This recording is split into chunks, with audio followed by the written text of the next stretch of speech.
Dan untuk membahas hal ini di studio telah hadir Komisioner KPU Sigit Pamungkas dan juga peneliti Perkumpulan untuk Pemilu dan Demokrasi Perludem, Diah Setiawati. Selamat siang Mas Sigit, selamat siang Mbak Diah, apa kabar? Terima kasih sudah bersama kami di Jurnal Siang. Saya akan langsung menanyakan ke Mas Sigit, ini kita tinggal hitungannya beberapa bulan lagi. Sejauh ini persiapan untuk menuju ke nanti pemilu itu sudah berapa persen, Mas Sigit? Tentu saja kita saat ini mempersiapkan pemilu 2014 dengan sebaik-baiknya. Soal DPT kita terus perbaiki karena ada sekitar 54.000 yang masih dianggap bermasalah karena tidak ada alamatnya maupun tidak ada NIK-nya. Sedangkan yang 3 juta kemarin itu sedang kita upayakan untuk mendapatkan NIK dari pemerintah sehingga nanti bisa didaftar sebagai pemilih. Lalu yang kedua, kita juga sekarang sedang melakukan finalisasi keseluruhan peraturan untuk pemilu legislatif sekaligus mempersiapkan regulasi untuk pemilu presiden dan wakil presiden. Jadi secara umum kita sedang berusaha keras menuntaskan beberapa hal yang masih menjadi PR untuk pelaksanaan pemilu 2014. Oke, tapi kan semua orang sekarang berbicara semua masalahnya DPT, Mas Sigit. Apakah memang hanya melulu masalahnya DPT? Bagaimana dengan hal-hal yang kecil? Seperti mungkin sosialisasi, pendidikan terhadap pemilih pemula dan semua segala macam itu? Apakah KPU juga pemilu memang tidak hanya soal DPT, tapi DPT itu penting. Oleh karena itu kita ada konsentrasi di sana, meskipun kita juga tidak sekedar mengurusi DPT, kita juga mengurusi tanggung jawab lain dari proses penyelenggaraan pemilu ini, misalnya juga terkait dengan sosialisasi pemilu. Nah ini juga kita intensifkan kepada seluruh masyarakat supaya pemilu ke depan ini lebih berkualitas, tingkat pilihan publiknya itu tidak sekedar mereka datang ke TPS, tetapi ada kalkulasi rasional ketika mereka melakukan pilihan. Oke, jadi tidak asal nyontreng atau tidak asal nyoblos tidak gitu asal ya? Nyoblos, karena pemilu 2014 tidak lagi nyontreng, tapi mencoblos. Tapi nyoblos. Oke, itu nanti akan kita bahas di segmen berikutnya. Tapi saya ke Mbak Diah. Mbak Diah, bagaimana Anda menilai secara proses keseluruhan? Ini tinggal beberapa bulan lagi. Anda melihat persiapan KPU sudah siapkan nanti untuk menjelang pemilu? Saya lihat KPU memang sudah melakukan banyak hal ya, terutama tentang daftar pemilih tetap. Dengan adanya SIDALIH, masyarakat bisa langsung mengecek dan kemudian bisa langsung mendaftarkan via panitia setempat gitu. Online juga bisa. Tapi permasalahan selanjutnya mungkin lebih ke sosialisasinya, terutama untuk kalangan pemilih pemula. Di Indonesia itu ada sekitar 30% pemilih pemula, jadi jumlahnya sekitar 60 juta dan masih banyak di antara mereka yang tidak tahu apakah mereka terdaftar atau tidak di DPT, karena mereka juga tidak tahu kalau bisa dicek versi online gitu, seperti itu. Kemudian juga banyak permasalahan tentang karena saya terkait dengan pemilih pemula, fokus saya lebih ke voter education. Banyak permasalahan tentang pemilih rasional versus pemilih tradisional gitu. Jadi pemilih tradisional biasanya tidak memperhatikan tentang visi misi partai atau lebih ideologi partai, itu tidak terlalu diperhatikan, tapi pemilih rasional biasanya haus akan informasi dan kita berusaha untuk mensupport terutama pemilih pemula agar menjadi pemilih yang lebih rasional lagi gitu. Lebih didasarkan pada tokohnya begitu, bukan keterikatan kepada partai politik. Jadi tidak mudah dipengaruhi hanya lewat iklan, karena kita lihat juga sekarang meskipun belum waktu kampanye, tapi iklan-iklan terutama di media televisi seperti itu sudah banyak bertebaran di mana-mana, dan itu yang sebetulnya sangat mempengaruhi tingkat rasionalitas pemilih, terutama di Indonesia tuh masih sekitar 80% TV itu masih sangat mempengaruhi. Oke, baik. Saya ke Mas Sigit. Mas Sigit, kita akan berbicara lebih baik nanti DPT, persoalan yang besar itu nanti segmen selanjutnya. Tapi saya akan tanyakan dulu mengenai pemilih pemula. Ini seberapa besar KPU memprioritaskan untuk menjadikan sosialisasi kepada pemilih pemula ini? Pada dasarnya semua warga negara kita perhatikan ya. Tidak hanya pemilih pemula, tetapi juga pemilih perempuan, pemilih penyandang disabilitas, pemilih kelompok agama. Semua segmen kita perhatikan. Memang untuk pemilih pemula ini ada kekhususan karena dia ini adalah satu tahap pertama mereka terlibat dalam politik pemilihan. Nah, Karena mereka baru pertama kali, banyak hal yang perlu kita komunikasikan kepada mereka. Mulai menyangkut mereka mesti terdaftar di DPT, lalu nanti menggunakan hak pilihnya, teknisnya bagaimana, dan bagaimana menjadi pemilih yang baik itu menjadi penting di sana. Nah, tentu saja kita memperhatikan aspek-aspek itu. Oleh karena itu, kita berusaha memfasilitasi bagaimana mereka bisa kita sentuh secara lebih nyaman ya, tidak lagi dengan cara-cara yang formal, karena ini kan pemilih-pemilih yang formalitas itu tidak menjadi penting. Mereka cenderung hal-hal yang sifatnya informal, yang santai itu masuk ke mereka. Materi pemilu ini, materi politik ini adalah sesuatu yang berat. Ketika kita komunikasikan kepada mereka, kalau disampaikan dengan cara berat, mereka akan menjauh. Oleh karena itu, pendekatan KPU kepada segmen pemilih ini adalah dengan cara-cara tadi yang sesuai dengan kultur mereka. Biasanya kalau pemilih pula ini mungkin identik dengan usia-usia yang muda, Mas Sigit. Apakah KPU juga melakukan hal-hal yang saat ini digemari oleh anak-anak muda, mungkin seperti media sosial dan juga hal-hal seperti itu yang untuk bisa sosialisasi? Kita menempuh semua metode yang memungkinkan KPU berkomunikasi dengan pemilih kita gunakan ya. Mulai dari event olahraga, event musik, dan kegiatan-kegiatan sosial maupun mobilisasi sosial lainnya itu kita upayakan digunakan supaya mereka tersentuh. Oke, baik. Kalau Mbak Diah, menurut Anda bagaimana KPU apakah sudah cukup? Apa yang perlu ditingkatkan kemudian untuk sosialisasi terhadap pemilih pemula ini? Ya, kita juga beberapa kali kerjasama dengan KPU untuk KPU DKI terutama kita buat event seperti talk show disertai dengan musik, disertai dengan stand up comedy seperti itu. Jadi memang KPU sudah mulai membuka diri untuk mendekati pemilih pemula dengan cara-cara mereka gitu, dengan cara-cara yang kreatif dan informal, dan memang lewat teknologi juga, karena kan karakteristik generasi ini betul-betul sangat familiar dengan penggunaan teknologi dan sosial media. Iya, tapi Mbak Dia mungkin ada beberapa juga kaum muda yang mereka memang bersifat tidak apatis, tidak peduli dengan pemilu. Mereka diberitahu seperti apapun sosialisasinya, mereka memilih untuk tidak peduli. Bagaimana Anda bisa merekomendasikan mungkin ke KPU supaya pemilih-pemilih yang seperti ini tuh bisa akhirnya ikutan memilih nantinya? Ya, pada dasarnya kita terus berharap KPU lebih mengencarkan sosialisasi lagi, karena kalau berdasarkan survei yang kita lakukan secara kecil-kecilan, sebetulnya mereka mau memilih, akan tapi masalahnya mereka tidak tahu karena begitu banyaknya partai, begitu banyaknya caleg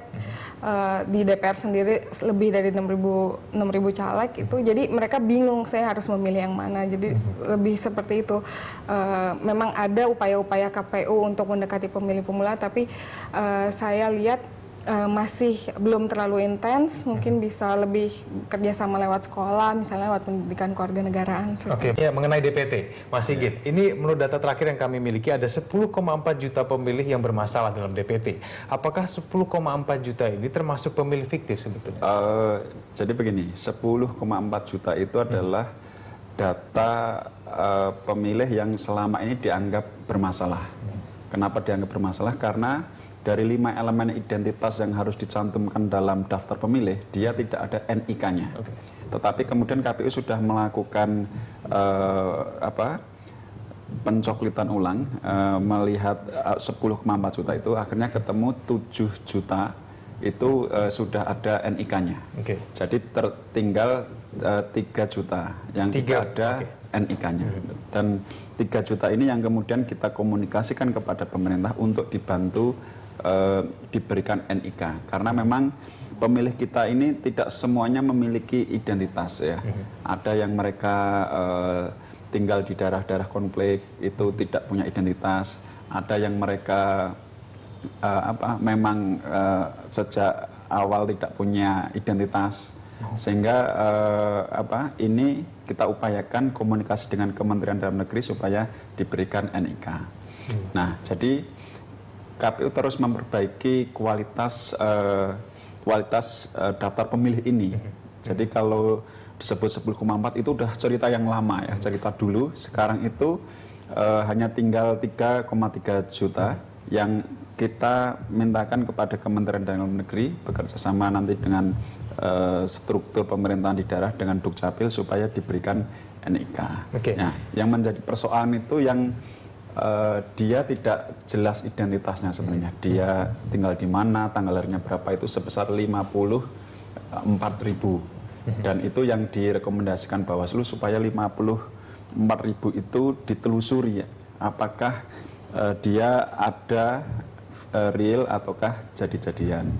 Jadi dengan kata lain, persoalan DPT tidak seperti menakutkan yang ada di berbagai pembicaraan itu. Pasti nanti semua pada ujungnya semua terdaftar, itu yang menjadi target tentunya dari KPU ya. Tapi saya akan ke Mbak Dia dulu. Mbak Dia, ini ada 3,3 juta pemilih yang masih bermasalah. KPU menyatakan bahwa ternyata ada data identitas yang hilang, pencatatan tidak lengkap begitu. Dan menurut Anda bagaimana ini untuk bisa menyelesaikan 3,3 ini secepat mungkin? Menurut saya KPU tidak bisa bekerja sendirian, memang harus dibantu oleh berbagai pihak, segenap pihak, terutama Kementerian Dalam Negeri, karena untuk mengeluarkan nomor induk kependudukan itu memang regionnya Mendagri. Kemudian kalau kita lihat fakta di lapangan, bahkan di daerah, di level grassroots gitu ya, sampai ke daerah pedalaman, memang banyak sekali yang tidak mengerti urgensinya apa itu KTP gitu dan bagaimana untuk mengurusnya, bahkan mereka harus dimintai uang sedemikian besarnya untuk mengurus KTP. Jadi bisa dipahami kalau begitu banyak orang Indonesia yang tidak memiliki KTP. Tapi saya lihat juga ada upaya baik dari KPU untuk terus mengakomodir pemilih yang tidak terdaftar dalam daftar pemilih, terutama dengan adanya daftar pemilih khusus dan daftar pemilih tambahan yang jadi yang bisa mengakomodir mereka ketika mereka tidak memiliki KTP sama sekali di TPS pada dan KPU itu membuka diri kepada semua pihak termasuk partai politik atas kritik-kritik yang mungkin muncul berkaitan dengan DPT yang kita susun. Partai politik juga kita kasih DPT-nya sehingga bisa mengecek apakah yang disebut bermasalah itu real ataukah fiktif. Artinya KPU tidak ada yang ditutupi berkaitan dengan DPT ini. Kalau misalnya KPU merekayasa, KPU menggelembungkan DPT itu tidak ada sama sekali. Tolong KPU dibantu dengan data-data yang sudah diberikan kepada partai politik maupun kepada tiap parpol memiliki kesempatan untuk membandingkan dengan DPT yang mereka miliki. Betul gitu sekali. Gitu ya? Karena data itu tidak disimpan sendiri oleh KPU, data itu kami bagi begitu. Perludem juga mengeluarkan press release untuk mendorong partai supaya memberikan masukan kepada KPU, karena selama ini kita mendengar banyak kritik dari partai, tapi bagaimana secara konkret mereka memberikan masukan, misalnya berupa data atau secara tabulasi nama dan tempat, mungkin konstituen mereka itu mereka juga sedikit sekali mungkin atau belum ada. Ada partai yang memberi masukan positif, ada yang tidak memberikan. Iya, tapi Mbak Dia, kalau Anda melihat ini akar permasalahan kenapa DPT ini bermasalah, ini kenapa? Apakah karena memang di daerah susah terjangkau, masyarakat sendiri yang kurang paham untuk bagaimana mereka bisa mendapatkan KTP dan segala macam, atau memang mungkin dari pemerintah yang kurang mensosialisasikan? Ya, pada dasarnya permasalahannya nggak bisa cuma dilihat dari satu sisi aja. Saya lihat memang KPU sudah berupaya keras untuk mengakomodir masalah DPT.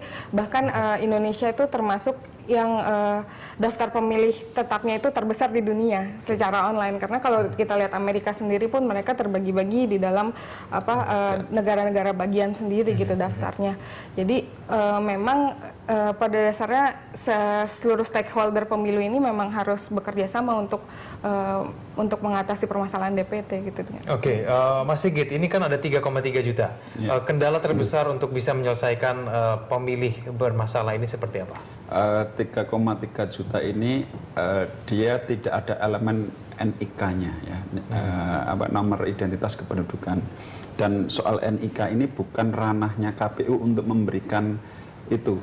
Itu adalah ranahnya pemerintah, sehingga KPU mesti berkomunikasi kepada pemerintah dan itu sudah dilakukan. Hanya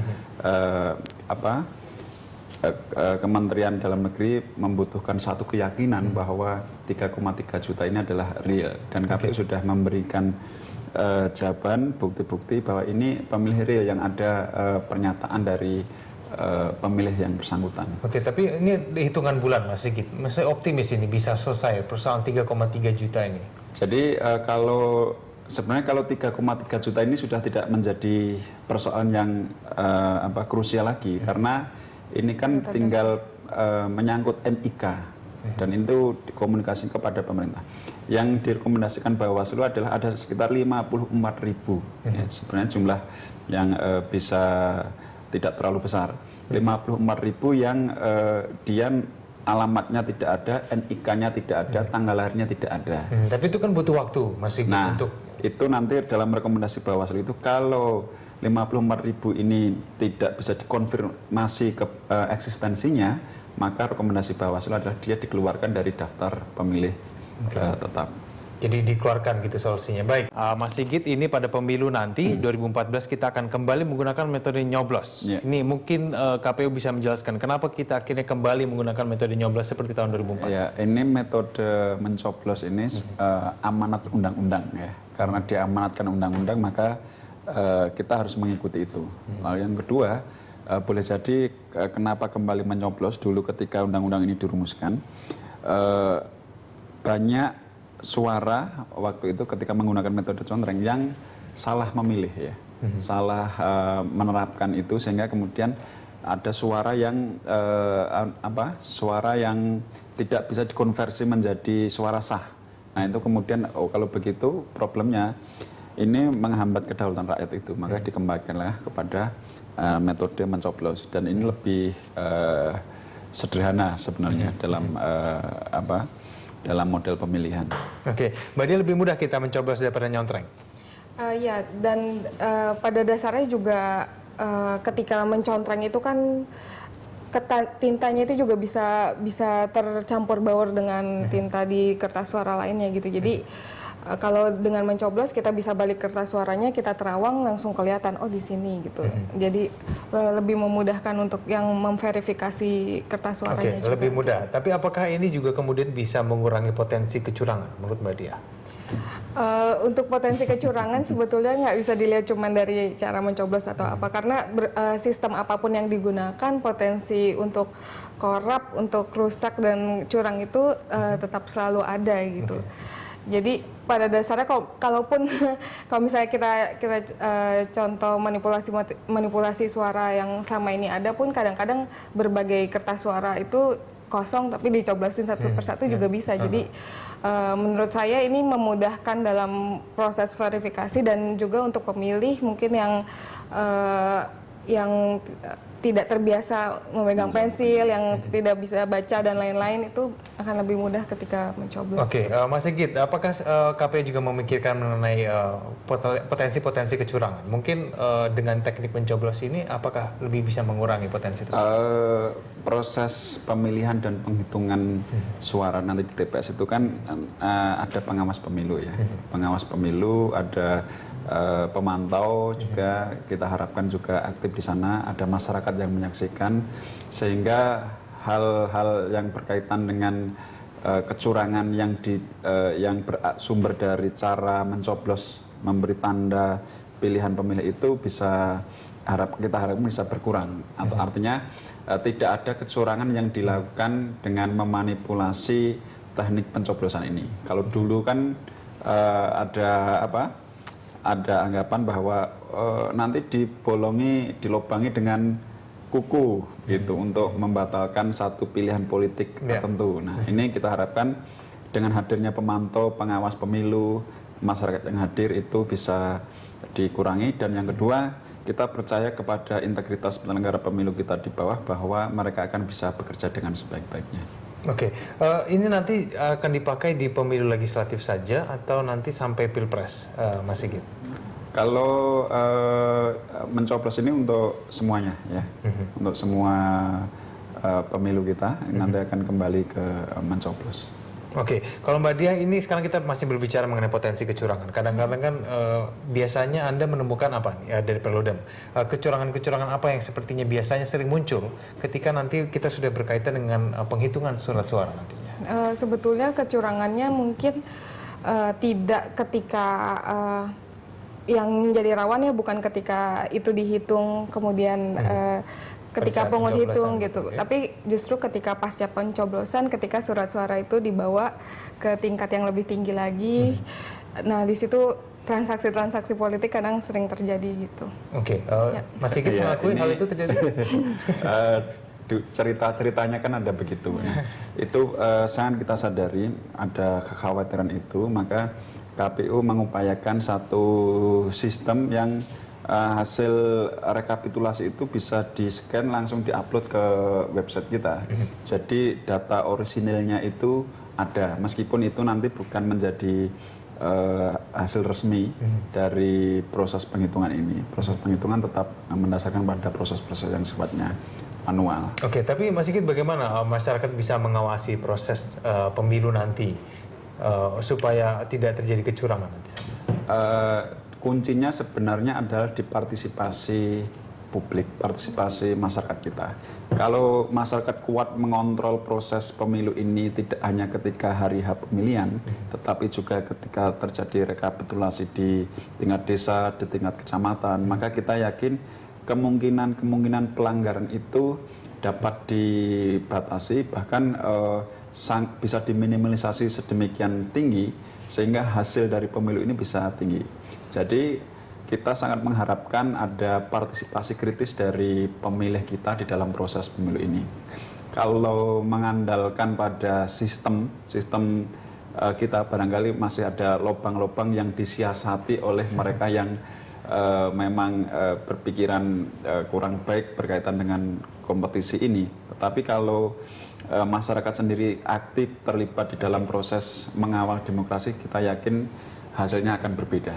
Oke, Mbak Dia, kita akan berbicara, saya akan tanyakan mengenai golput sekarang.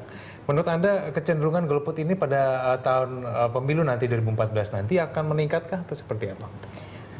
Pada dasarnya kita optimis ya untuk pemilu tahun 2014 ini, terutama di kalangan pemilih pemula, karena lewat survei yang kita lakukan ada di Medan, di Jayapura, di Jakarta, itu hasilnya mencapai 84%. Jadi lebih 84% ini akan golput. memilih pada akan saat memilih. Oke. pemilu gitu. Jadi seperti yang sebelumnya saya bicarakan bahwa mereka sebetulnya punya antusiasme besar terhadap pemilu dan ingin ikut memilih, tapi masalahnya cuman mereka nggak tahu apa yang harus dipilih, siapa yang harus dipilih seperti itu. Jadi masih sosialisasi dan pendidikan dari partai pun kurang terhadap mereka. Oke, menurut Mas Sigit bagaimana nih golput? Ya, kalau KPU optimis masyarakat antusias dengan pemilu 2014 karena kita juga melihat satu sisi KPU juga berusaha keras mengkomunikasikan pemilu ini kepada pemilih dan pada saat yang bersamaan kita juga melihat partai politik juga melakukan pembenahan sebenarnya,